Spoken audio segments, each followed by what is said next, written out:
Hi, everyone. Thanks so much for joining in. So,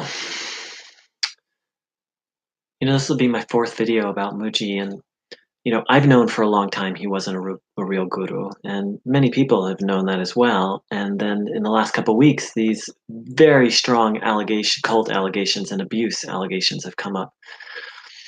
And since then, I've dialogued with about maybe a little bit over 70 Mooji devotees. Um, and students of Mooji. But I feel like devotee is more the word. These are people who are absolutely committed to Mooji and his path.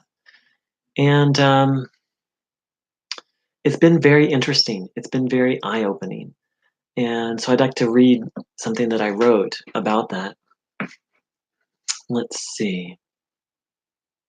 I've had dialogues with over 70 Mooji supporters now, both in the comments section of these videos and on Facebook. And they always end in the same way.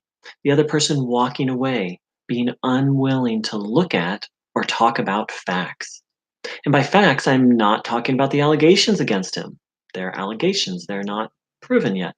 I am talking about very simple, straightforward facts.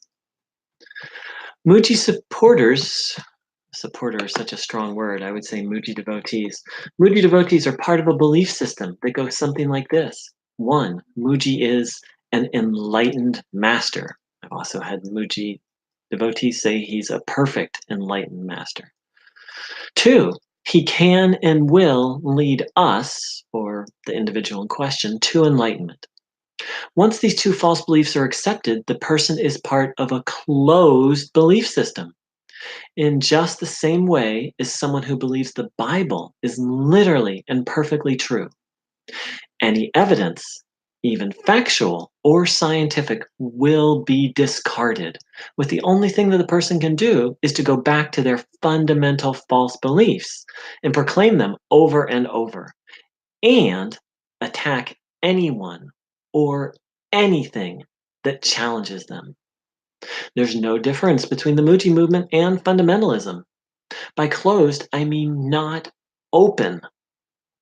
And that's putting it lightly. Fundamentalism is not only is it closed and hence not open, it perceives anything, anything that challenges or contradicts or calls into question its fundamental beliefs as a threat, as the enemy. And I know this personally, having posted these videos and engaging in these dialogues, over half the responses I've received, the person doesn't even talk about um, the specific points I raise. They come at me with an attack.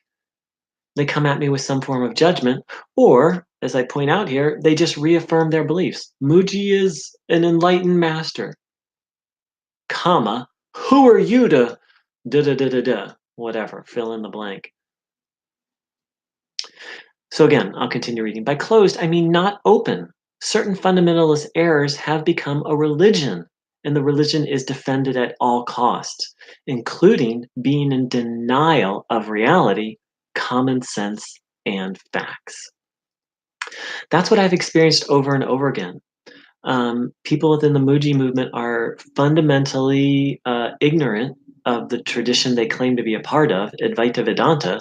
As soon as I bring up even the simplest Advaita Vedanta ideas, I'm criticized. Oh, that's just the mind. Oh, you need to let the mind go. Whereas I'm just literally just quoting a part of a teaching, which is literally thousands of years old. And then that teaching is dismissed. And why is that teaching dismissed? Because Mooji isn't teaching Advaita Vedanta. He's taken some sound bites out of Advaita Vedanta and just presenting little pieces of it.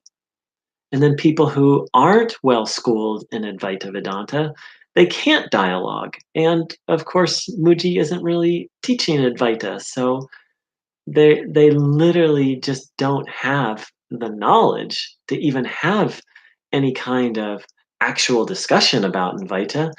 And secondly, the way they've been trained by Mooji and by other Mooji devotees is to drop the mind, don't think, Let go of ego. That's the other one I've gotten. Bringing forth a classical idea from Advaita Vedanta, even quoting Ramana Maharshi, um, who was, Mooji's teacher's teacher. I'm told that doing such is, oh, that's ego. Well, so what I've concluded from all of this is that it's a closed system. What we're dealing with here is a religious belief system. And, the funny thing is that the people who are defending this are, Mooji's UK nonprofit. I don't have the latest figures, but in 2017, it brought in over $1.5 million. That's just his nonprofit. We don't know how much he makes from book sales and, you know, direct donations of devotees directly to him. So, like, okay, if you want to defend this belief system, okay, defend it. But really, what you're doing is defending Mooji's pocketbooks.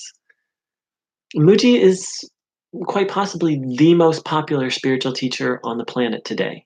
If you look at his YouTube, many of his YouTube videos have like 200,000 plus views. So the thing is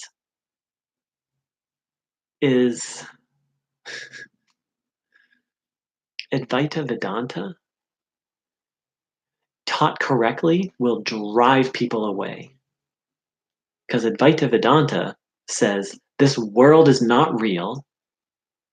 If you want to have an ounce of happiness, you need to renounce the world. That doesn't mean become a monk or nun, but renounce all attachments to everything and all desires and seek one thing.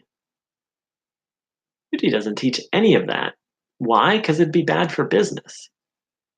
Well, I can't say why he doesn't, but what I can say is he's just one more Neo-Advaita teacher who takes certain parts of the teaching, certain sound bites, and then hooks a lot of people in. I don't know whether this hooking in is conscious or unconscious. I can't say. But what I can say is from dialoguing with all these Mooji devotees, it's just becoming clearer and clearer what this is. It really is a religion. It really is a cult in the academic sense of the word. So in the academic definition of a cult, there's two. One of them is sort of the negative, connotations we have of cult that involve mind control and so forth. And it certainly appears that way, that that's what's going on, but I leave that for the experts to determine. But the second cult is, all it means is it's a small religious movement. And that's all this is now. It's become a small religious movement of like, let's hang out with Mooji, let's watch Mooji videos, let's go to Rishikesh for our yearly, like, it's just one more religion that's just pretending it's not a religion and pretending it's a path to liberation. All right, friends, the truth is out there. Actually, the truth is in there. So just keep looking and don't let Mooji's sort of misbehavior and misteaching don't let Mooji's misbehavior or misteaching, rob you of your faith um, in true teachers such as Ramana Maharshi. A true Advaita teacher is a very rare thing, and a true Advaita teacher will, in general, not be popular. Thanks so much for joining in. They won't be popular because of the reasons I've listed, because the message they have to offer is completely counter the world. The Mooji message is kind of like, let's hang out. Let's hang out. I don't know. It's like, let's hang out and get kind of spiritually high. and watch more Mooji videos and I mean, there's no doubt that Mooji emanates a certain spiritual energy that gets people high. I've experienced it and everyone's experienced it. The problem is people then think that means, oh, he's enlightened. Like, oh, I get high around this person, so, oh, he must be enlightened. Um, and that's just not true. You can go to any church and any temple, any denomination, and if there's like an ounce of truth spoken there, then the grace of God, the grace of the divine will show up and you can feel that energy.